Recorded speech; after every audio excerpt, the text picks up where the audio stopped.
விதி, நீங்கள் இந்த பிரபஞ்சத்திற்கு எது தருகிறீர்களோ இந்த பிரபஞ்சம் அதை உங்களுக்கு திருப்பி தரும். ரொம்ப சிம்பிளா சொல்லணும்னா ரொம்ப சிம்பிள். நீ எதை தேடுகிறாயோ அது உன்னை தேடுகிறது. இதை நான் ஒரு 17-18 வயசு பசங்க இருக்கிற காலேஜில் சொல்லிட்டேன். ஒருத்தன் எழுந்து கேட்குறான், மேடம் இன்னொரு வாட்டி சொல்லு. நீ எதை தேடுகிறாயோ அது உன்னை தேடுகிறது. நிஜமாவா மேடம்? நம்பலாமா? டே டே நான் அதை சொல்லலடா. நீங்கள் பயத்தை தேடுகிறீர்களா? பயம் உங்களை தேடும். நீங்கள் மரணத்தை தேடுகிறீர்களா? மரணம் உங்களை தேடும். கீழே விழுந்துருவீங்க. உங்கள் மனம் மிக மிக பலமானது. பிரபஞ்சத்தோடு அது கனெக்டட்.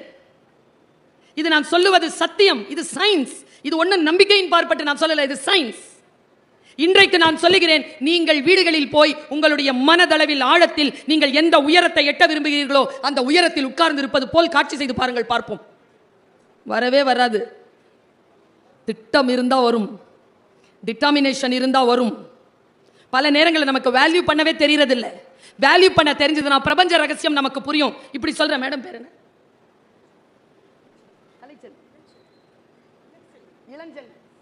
இளஞ்செல்வி மேடம், நம்முடைய பாஸ்.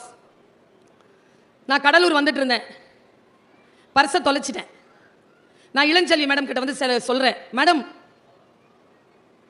பர்ஸை காணோம் மேடம். மேடம் என்ன கேட்பாங்க? எங்க தொலைச்சிங்க? பஸ்ல மேடம். எந்த பஸ்ல? கிளாம் பக்கத்துல இருந்து ஏறின மேடம், தொலைச்சிட்டேன் மேடம். அடுத்து என்ன கேட்பாங்க? தென்னீங்களா? தென்ன மேடம். கிடைக்கல. ஓன அழுறேன். இவ்வளோ பெரிய பேராசிரியர் அழறதை பார்த்து ஒரே கேள்வி கேட்டாங்க, உள்ள என்னதான் இருந்துச்சு மேடம்? நான் சொல்றேன் 30 ரூபாய். இளஞ்செல்வி மேடம் என்ன சொல்வீங்க? என்ன சொல்வீங்க? போனா பர்சு 3 லட்சம் ரூபா. புருஷனால என்ன கிடைக்கும்? புருஷன் 3 லட்சம் ரூபாய், அவன் கொண்டு வந்து கொடுக்கறதெல்லாம் 30 ரூபா. மனைவி என்ன கிடைக்கும்? அது 3 ரூபா தான், அவன் 30 லட்சம். வேல்யூ தெரியலனா பிரபஞ்சத்துக்கிட்ட எப்படி கனெக்டடா இருப்பீங்க? பிரபஞ்சத்தோடு கனெக்டடா நீங்க எது கொடுக்குறீங்களோ பிரபஞ்சம் உங்களுக்கு அதை திருப்பி தரும். உதாரணத்துக்கு சொல்லுகிறேன், தவறுகள் செய்யாமல் உங்களை நீங்களே காப்பாற்றிக் கொள்ளுங்கள். குற்றங்கள் இழைத்து விடாதீர்கள். 2 விஷயத்துல வெல்பீங்கா இருங்க. ஒன்னு மெடிக்கல், இன்னும் ஒன்று லீகல் அண்ட் மெடிக்கல். 2 விஷயத்திலே வெல்பீயிங்கா இருக்கிறவன் மனித வடிவில் தெய்வமாக வாழ்ந்து விட்டு போகிறான். சட்டத்தின் முன்னால் குற்றவாளிகளாக இருக்காதீர்கள். உடல் உயிரியலுக்கு எந்த குற்றத்தையும் ஏற்படுத்தி விடாதீர்கள். சுய மற்றும் சமூக ஒழுக்கம். தவறு செய்தால் என்ன நடக்கும் தெரியுமா? நான் பெண், என் மகனோ என் கணவனோ என் தாய் தந்தையோ என்னுடைய அண்ணனோ தம்பியோ தங்கையோ அக்காவோ யாரையும் தவறு செய்துவிட்டு என்னிடத்தில் வந்து மன்னிப்பு கேட்டால் நான் மன்னிப்பேன். ஆனால் பிரபஞ்ச ரகசியம் என்ன தெரியுமா? மனிதர்கள் தான் மன்னிப்பார்கள். நீங்கள் செய்த குற்றங்கள், நீங்கள் செய்த தவறுகள் உங்களை மன்னிப்பதே இல்லை, உங்களை திரும்பி வந்துகிட்டே இருக்கும். இதை புரிந்து கொண்டால் தெய்வமாகலாம். தத்தம் கருமமே கட்டளை கல். அப்பா தமிழ் கட்டளை கல்லுன்ட்டான். உன்னுடைய கட்டளை கல் உன் கர்மம் தான், நீ செய்யும் வினை தான் சொல்லிட்டான்.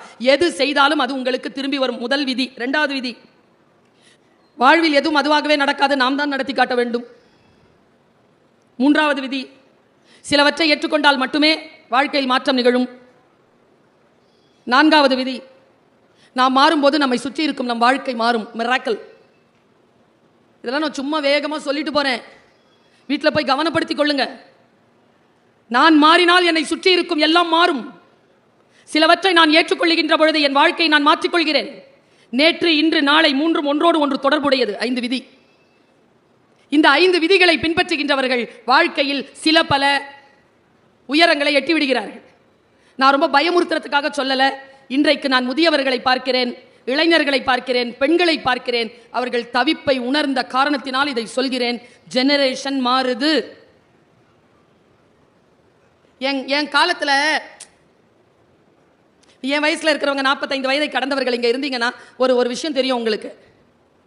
3rd இயர் கிட்ட பேசுறதுக்கு ஃபர்ஸ்ட் இயர் நம்ம ஏங்குவோம் சார். இன்னைக்கு காலேஜில் நான் டீச்சராக இருக்கேன். ஃபர்ஸ்ட் இயர் கிட்ட பேசுறதுக்கு 3rd இயர் ஏங்குது.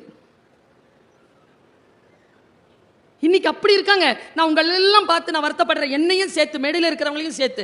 நாம தான் பெரியவங்க பேச்ச கேட்ட கடைசி தலைமுறை. இந்த சிண்டு வாண்டு நண்டு முண்டு பேச்ச கேட்க தொடங்கி இருக்கிற முதல் பரம்பரை. நம்ம அம்மா அப்பா எல்லாம் நம்ம பேச்சு மேடம் கேட்பாங்க. எவ்வளோ இன்னசென்ட்டாக வளர்ந்தோம் நாம. 7ஆம் கிளாஸ்ல தான் எனக்கு ப்ரஷ் வாங்கி கொடுத்தாங்க எங்க அப்பா. அது வரைக்கும் கறி கோபால் பல்படி தான். நான் தலையண்டை வச்சு தூங்கி இருக்கேன் மேடம். எப்போ காலையில் விடியும் ப்ரஷ் யூஸ் பண்ணலான்னு.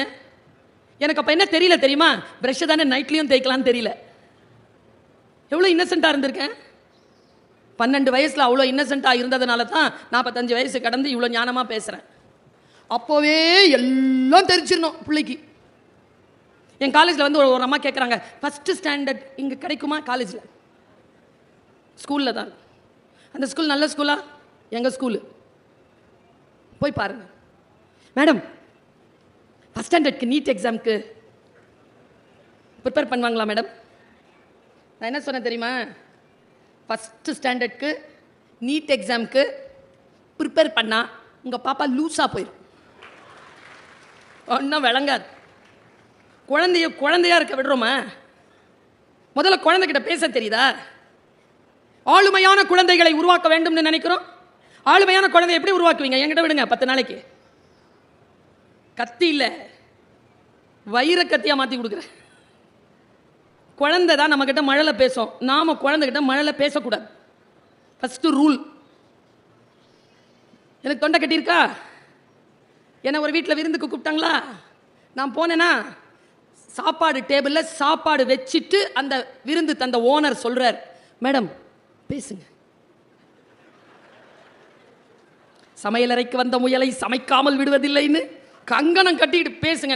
நான் சொன்னேன், சரிங்க வாங்க வாங்க சார், தொண்டை கட்டி இருக்கு சார், பேச முடியாது. அவர் அப்படி அதிர்ச்சி ஆயிட்டார். ஒரு டம்ளர் சூடா தண்ணி கொடுங்க சார். அவரு இப்பவே வேணுமா மேடம்? அதுக்கப்புறமா, ஓ எனக்கு தானேயா தொண்டை கட்டி இருக்கு, உனக்கு நல்லா தானேயா இருக்கு, நீ பேச. குழந்தை தான் நம்ம கிட்ட மழலையில பேசும், நீ திருப்பி நல்லா பேச. நமக்கு தெரியவே மாட்டேங்குது. இதுக்கு தான் லேட்ரல் திங்கிங் வேணுங்கிறது. லேட்ரல் திங்கிங் கொண்டவர்கள் மிகச்சரியாக பிள்ளைகளை, மனைவிமார்களை, கணவன்மார்களை, தாய் தந்தையரை நான் ஒன்று சொல்கிறேன், பெரியவங்க இருக்கிறாங்கல்ல, அவங்களுக்கு நீங்கள் ஒன்றுமே செய்ய வேண்டாம். நல்லா இருக்கியான்னு மட்டும் கேளுங்க, சூப்பராக இருப்பாங்க. 90 வயசு 95 வயசு வரைக்கும் சூப்பராக இருப்பாங்க. நல்லா இருக்கியான்னு கேட்கணும்.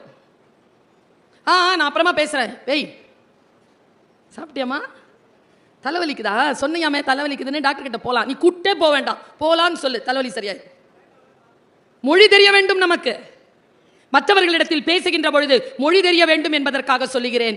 நமக்கு நம்முடன் பணியாற்றுகின்றவர்கள், நம்முடன் வாழக்கூடியவர்கள் எப்படியானவர்கள் என்கின்ற அறிவும் தெளிவும் இருக்கக்கூடியவர்கள் அவர்கள் மத்தியில் மிகச் சிறப்பானவர்களாக இருக்கிறாங்க. 2 உதாரணத்தை சொல்றேன்.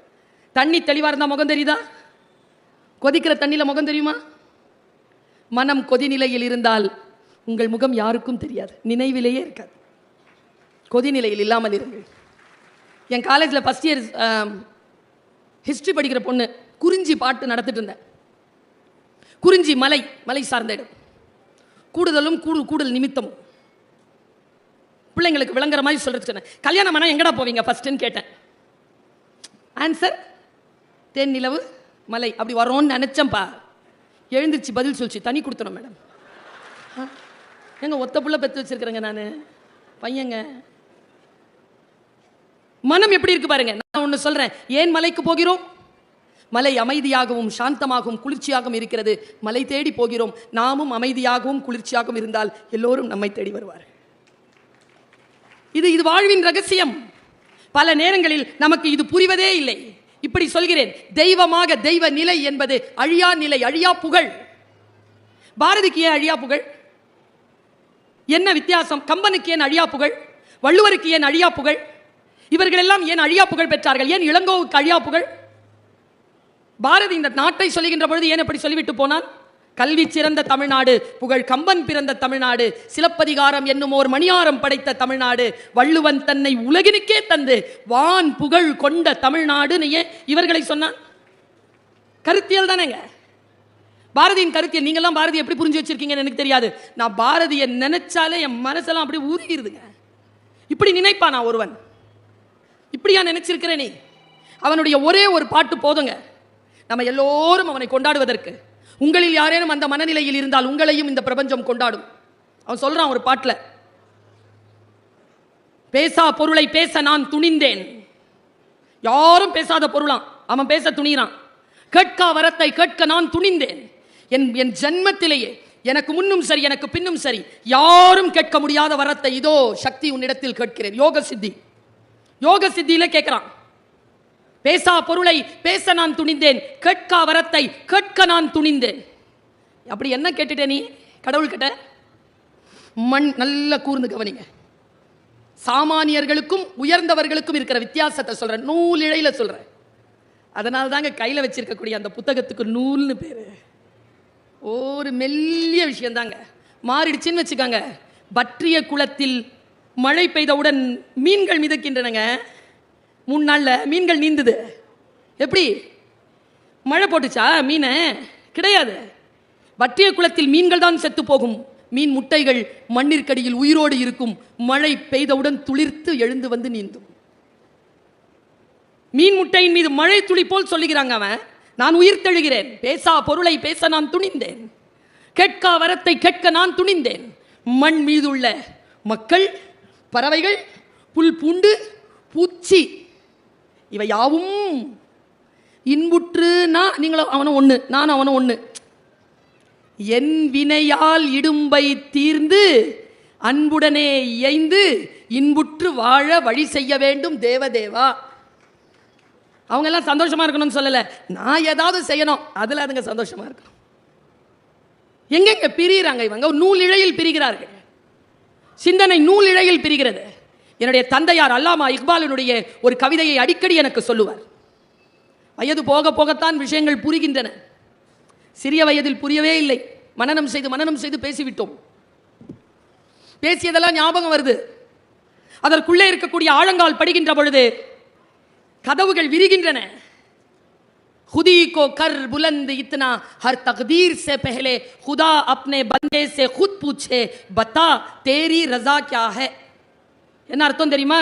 ஏ பக்தனே, மனசு ஆழமா உள்வாங்கிட்டு போங்க. ஏ பக்தனே, உன்னை நீயே எந்த அளவிற்கு உயர்த்தி வை என்றால், விஸ்வரூபம் காட்டு என்றால், உன் விதியை எழுதுகின்ற இறைவன் உன்னிடத்தில் வந்து கேட்க வேண்டும். சொல் பக்தனே, உன் விதியை நான் இனிமேல் எப்படி எழுத? அவன் எழுதக்கூடாதான். நீ இப்படித்தான் எழுதணும்ட்டு நாம விஸ்வரூபம் எழுந்து நிக்கணுமா? நிக்க முடியுங்கிறான் அல்லாமா இக்பால். எல்லாம் விதி. நோ, ஊழையும் உப்பக்கம் காண்பர் நாங்களா, அவர்கள் தான் மனித இனத்தில் தெய்வமாகிறார்கள். மாற்றி அமைக்க முடியும். எத்தனை பேர் ஏழையாக பிறந்தோம், ஏழையாக இறக்க மாட்டோம். கல்வி அறிவு அற்ற குடும்பத்தில் பிறந்தோம், கல்வி அறிவு அற்று இறக்க மாட்டோம். சுதந்திரமின்றி பிறந்தோம், அடிமையாக சாக மாட்டோம். நம்முடைய வாழ்க்கையின் உயர்வுகளை யார் ஒருவர் தானே தன்னுடைய கரங்களால் எழுதி கொள்கிறார்களோ அவர்கள் மனித உருவிலே தெய்வமாக உயர்த்த பெறுகிறார்கள். அந்த நிலைக்கு நாம் உயர வேண்டும் என்றால் சில பல விஷயங்களை சொல்லுகிறேன். இன்னைக்கு டைரியில் போய் எழுதி வச்சுக்கோங்க. வரலாறு இருக்குல்ல, ஏன்னா இப்படி சொல்றாங்களேன்னு நினைக்காதீங்க. வரலாறு முதல் வெற்றியை வெறும் காகிதத்தில் தான் எழுதி வைக்கிறது. 2வது வெற்றியைத்தான் வரலாற்றின் பொன்னேடுகளில் பொறிக்கிறது. ஃபர்ஸ்ட் வந்துட்டா போதும் இல்லை, ஃபர்ஸ்ட் வந்துக்கிட்டே இருக்கணும். அதான் வரலாறு. நான் இப்படி வந்துட்டேன், அப்புறம் 10th வந்தவன் ஏன் +2ல வர்றதில்லை? கொண்டாடி தீர்த்துறோம். Turn as a responsibility. வெற்றியை பொறுப்பாக மாற்றிக்கொள்ளுகின்றவர்கள் சாதனையாளர்களாக உயர்கிறார்கள். நான் குழந்தைகளுக்கு சொல்லுவேன், சாதனையாளர்கள் யார்? தவறே செய்யாதவர்களா? கிடையாது. ஒரே தவறை திரும்ப செய்யாதவர்கள். எல்லாம் தப்பு செஞ்சவன் தான், ஒரே தப்பை திரும்ப செய்ய மாட்டான். அவன் சாதனையாளராக இருக்கிறான். நான் இப்படி யோசித்து பார்க்கிறேன், நம்முடைய வாழ்க்கை நமக்கு எத்தகைய வாய்ப்புகளை, சிந்தனைகளை தருகிறது. நான் இதை ஒரு 4-5 கூட்டத்தில் எனக்கு தெரிந்து நான் மிக உணர்ச்சிவசப்பட்டு சொல்வதுண்டு. எனக்கு தெரியாது உங்களுடைய மனநிலை எப்படி இருக்குன்னு எனக்கு தெரியாது. நான் சொல்றேன், நான் 22ஆம் தேதி வர வேண்டியவன், வர முடியல. சரியா? இன்னைக்கு வந்திருக்கேன். யார் என்னை அழைத்து வந்தது சொல்லட்டுமா? இந்த கூட்டத்தில் யாரோ ஒருவர் இருக்கிறீர்கள், மிக தீவிரமாக இருக்கிறீர்கள். வந்து அவங்க பேச்சை கேட்கணும்ட்டு பிரபஞ்சம் தூக்கிட்டு வந்து என்ன அப்படி வீசிருச்சு உங்க முன்னால. உடம்பு சரியில்லை, நோவே. Tight schedule, நோவே. வா, கிளம்பு, வா. இழுத்து வருங்க. நான் உண்மையை சொல்றேன், இழுத்து வரும். ஆனா அது நமக்கு புரியுற சக்தி இருக்கணுமே. கொஞ்சம் அந்த அவுட் ஆஃப் த பாக்ஸ், கொஞ்சம் வெளியில வாங்க பார்ப்போம். பெண்களுக்கு சொல்றேன், சார் வருத்தப்படுவார், இந்த அம்மாவை கூட்டு வராம இருந்திருக்கலாமோ. ஏன் 50 வயசுக்கு மேல கண்கள்ல நிரந்தர சோகமும் நிரந்தர கோபமும் வருது பெண்களுக்கு? ஏனென்றால் செய்ய விரும்பாததையெல்லாம் செய்து கொண்டே இருக்கிறீர்கள். அவங்க கிட்ட கேட்டு பாருங்களேன், நான் இல்லைன்னா எதுவுமே நடக்காது மேடம். ரகசியம் சொல்லவா? கம்முன்னு இரு, எல்லாம் நடக்கும். எல்லாவற்றையும் போட்டு சுமந்து கொள்ளாது. உங்களுடைய உடல் நலம், உங்கள் கணவனுக்கும் உங்கள் குழந்தைக்கும் நீங்கள் தருகின்ற ஆகப்பெரிய பரிசு பெண்களே உங்கள் ஆரோக்கியம்தான் என்பதனை எப்பொழுது நீங்கள் புரிந்து கொள்வீர்களோ அப்பொழுது உங்கள் குடும்பத்திற்கு you are become an asset. சொத்தாக மாறுகிறீர்கள். லயபிலிட்டியா இல்ல. லயபிலிட்டியா இல்லாம இருக்கணும்னா உங்களை நீங்கள் பார்த்துக் கொள்ள வேண்டும். உங்களை நீங்கள் பார்த்துக் கொள்வது குற்றம் இல்லை. முதல்ல இந்த நினைப்பிலிருந்து வெளியில வாங்க. என்னை நானே பார்த்துக் கொள்வது குற்றம் என்கின்ற நிலையிலிருந்து வெளியில வாங்க. கொலை எப்படி குற்றமோ தற்கொலையும் அவ்வளவு பெரிய குற்றம் தான். நம்மை நாமே பாதுகாத்துக் கொள்கிறோமா? பார்த்துக் கொள்கிறோமா? சொற்களை எப்படி புரிஞ்சுக்கிறதுன்னு சொல்றேன். நேரடியா புரிஞ்சுக்க முடியாது. நான் இப்படி சொல்லவா? நீங்கள் எதையோ தேடி வந்திருப்பீர்கள். உங்களுடைய ஞானம், உங்களுடைய மனநிலை சரியா கனெக்ட் ஆச்சுன்னா தேடி வந்ததை விட சிறப்பானதை பெற்றுக்கொள்வீர்கள். இதுதான் விஷயமே. உங்களுடைய பாத்திரம் பெருசா இருக்கணுமே, பாத்திரம் சரியா இருக்கணுமே. மழை பெய்து பாத்திரத்தில் நிறைச்சிக்கிறீங்க, கடலும் ஆறும் கிணறும் நிரம்பி கொண்டிருக்கிறது, பாத்திரம் பெருசு. பாத்திரம் எவ்வளவு இருக்கும் அவ்வளவுதானே நிறையும். பாத்திரத்தை எப்படி பெரிதாக்கிக் கொள்வது? பாத்திரத்தை பெரிதாக்கிக் கொள்ளக்கூடிய ஒரு சிந்தனை சொல்லவா? ஒரு சிந்தனை சொல்றேன். என் வாழ்க்கையில் நான் மறுபடியும் நினைத்து விடவே கூடாது அப்படின்னு நினைக்கிற ஒரு விஷச்சொல் உள்ளே மறைந்திருக்கு. நான் இப்ப சொல்ல போற விஷயத்துல ஒரு விஷச்சொல் மறைந்திருக்கு. அதை நினைக்கின்ற பொழுதெல்லாம் நான் வாடுகிறேன். ஆனால் என் மக்களின் மீது நான் பேரன்பு கொண்ட காரணத்தினால் அந்த விஷயத்தை ஒவ்வொரு துளியாக ஒவ்வொரு நேரத்திலும் விழுங்குகிறேன். 1997 முதல்ல வெளிநாட்டுக்கு என்ன பேச கூப்பிடுறாங்க. 9 மணிக்கு ஃப்ளைட், மலேசியன் ஏர்லைன்ஸ். மீசாப்பேட்டையிலேருந்து கிளம்புறேன். கையில பெட்டி, காலில் ஷூ மாட்டினேன். பெட்டி எடுத்துட்டு அப்படி போறேன். எங்க அம்மா அப்படி நிறுத்துச்சு என்ன. சுல்தானா உள்ள அப்பா, ஏற்கனவே அப்பாட்ட எல்லாம் போய் காலில் விழுந்தெல்லாம் துவா வாங்கிட்டேன். போன்றார் அப்பா. நான் இங்க நிக்கிறேன்னா அது காரணம் எங்க அப்பா தான். சாம மனுஷன், சூப்பர் சூப்பர். எங்க அண்ணன் ஒரு நாள், நான் என்னமோ ஒரு தப்பு பண்ணிட்டேன். என்ன தப்பு இருந்தோ, அண்ணனோட அண்ணன் ஃபோன் வருது. வெளியில நின்று சோடா குடிச்சிட்டேன் பெட்டி கடையில். வீட்டில் வந்து எங்கள் அண்ணன் வந்து புக்கு பேப்பரு எல்லாம் தூக்கி போட்டு கிருஷ்ணாயில் போட வந்துட்டார். கிருஷ்ணாயில்னா தெரியும்ல, மண்ணெண்ணெய். கிருஷ்ணா ஆயில் என் பேர் அது ப்ளூவாக இருக்கும், அதனால் அது போடுறதுக்கு வந்துட்டான். எங்கள் அப்பா 4 அடி தான், எங்கள் அண்ணன் 6 அடி. நேராக எங்கிருந்து வந்தாருன்னு தெரியலிங்க. என்னுடைய சர்டிஃபிகேட், என்னுடைய கப்பு எல்லாத்தையும் போட்டு அண்ணன் எரிக்க போகிறான். எங்கள் அப்பா பறந்து வந்தாருங்க எங்கிருந்தோ. இப்படி நிறுத்துறாருங்க அண்ணனை. அப்பா குள்ளம்ல என்ன செய்யற? அப்பா எங்களை அடித்தது கிடையாது, திட்டினது கிடையாது, ரொம்ப சாஃப்ட் எங்கள் அப்பா. என்ன பண்ணுற? வெளியில் நின்று ஒரு திட்டு சொல்லிட்டு ரோட்டில் சோடா குடிச்சு என்ன பண்ண போற? எரிச்சிடலாம். நாலுலேருந்து ஸ்கூல் கிடையாது. 10th நான் இல்லை 11th கிடையாதுன்ன உடனே என்ன தெரியுமா பண்ணாரப்பா? இரு அப்படின்னு கையில் இந்த பெட்டி எடுத்து வச்சுட்டு, அவ உன் பொண்ணு இல்லை என் பொண்ணு. அவ குடிச்சா வெளியில் நின்று குடிச்சானா குடிக்க வேணாம்னு சொல்ல அவ செய்ய மாட்டா. இல்லை அவ துணியெல்லாம் போட்டு எரிப்பேன் அப்படின்னு சொன்னா இல்லை. அண்ணன் இது எப்போ தெரியுமா சொல்றார்? அப்பா இறந்த அன்னைக்கு சொன்னார். இவரால் தான் நீ நின்று கொண்டிருக்கிறாய், இவரால் தான் உலகமெல்லாம் சுற்றுகிறாய், இவர்தான் எத்தனையோ சங்கடங்களை கடந்து உன்னை அப்படி தூக்கி நிறுத்தியவர், உன் தகப்பனார், அவருக்காக துவா செய் என்று சொன்னார். அந்த அப்பாவை பத்தி ஒரு மேட்டர் சொல்றாங்க எங்க அப்பா. Super matter. கையில நான் ஒரு 5 நிமிஷத்துல முடிச்சிடறேன். கையில சூட்கேஸோட நிக்கிறேன். அம்மா கேட்குறாங்க, எத்தனை மணிக்குமா ஃப்ளைட்? 9 மணிக்கு. இப்போ மணி 4 தானே ஆச்சு? ஆமாம். ரொம்ப தூரம் போகணும்ல, ஆட்டோவில் போகணும்.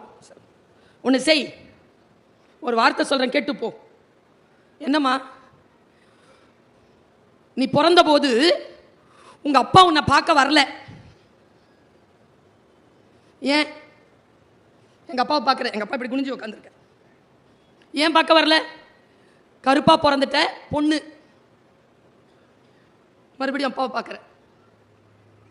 உண்மைதான், எங்கள் அப்பா என்னை பார்க்க வரல.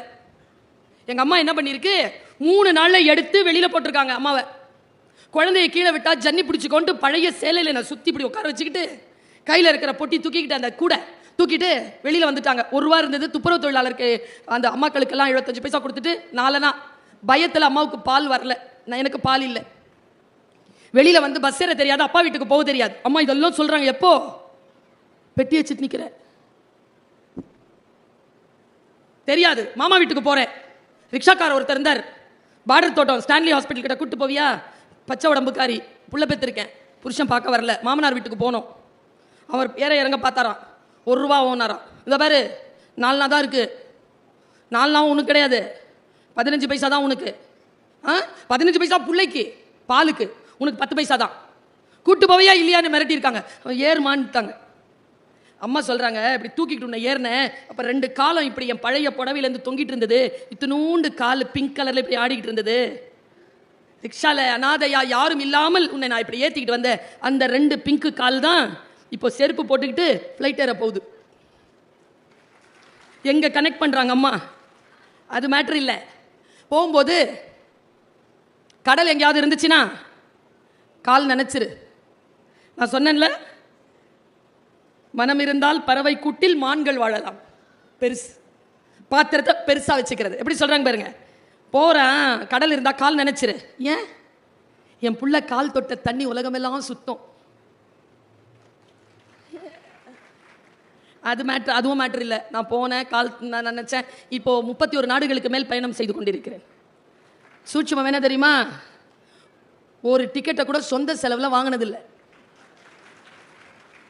இப்போ போயிட்டு வர்றது கூட மாவட்ட நிர்வாகம் தான் கொடுக்குது. இது ஏன் நிகழ்ந்தது தெரியுமா? என்னை கூட்டிகிட்டு போனார்ல ரிக்ஷாக்கார், 10 பைசா வாங்கலை. 10 பைசா செலவில்லாமல் பிறந்த 3 நாளில் தொடங்கின பயணம் இதோ இது வரைக்கும் போயிட்டு வந்துட்டு இருக்கேன். எப்படி வரும் ஆசீர்வாதம்? சிட்டுக்குருவிதான். விரிக்க விரிக்க தெரிஞ்சது இல்லை, நான் சிட்டுக்குருவி இல்லை, நான் ராஜாளி. சிறகை விரித்து பாருங்கள், புரிந்து போகும். வாழ்க்கை ஒரு முறைதான். இப்படி சொல்லி நிறைவு செய்கிறேன். என் தமிழ் உறவுகளே, வாழ்க்கையை கொண்டாடுவதற்கு நாட்களை தேடாதீர்கள். வாழ்வின் ஒவ்வொரு மணித்துளியும் கொண்டாடுவதற்கு தகுதியானதுதான். வாழ்க்கையை ஒவ்வொரு வினாடியும் அறத்தோடு கொண்டாடுகின்றவன் மனிதருள் தெய்வமாகலாம். வாய்ப்புக்கு மகிழ்ச்சி. வணக்கம்.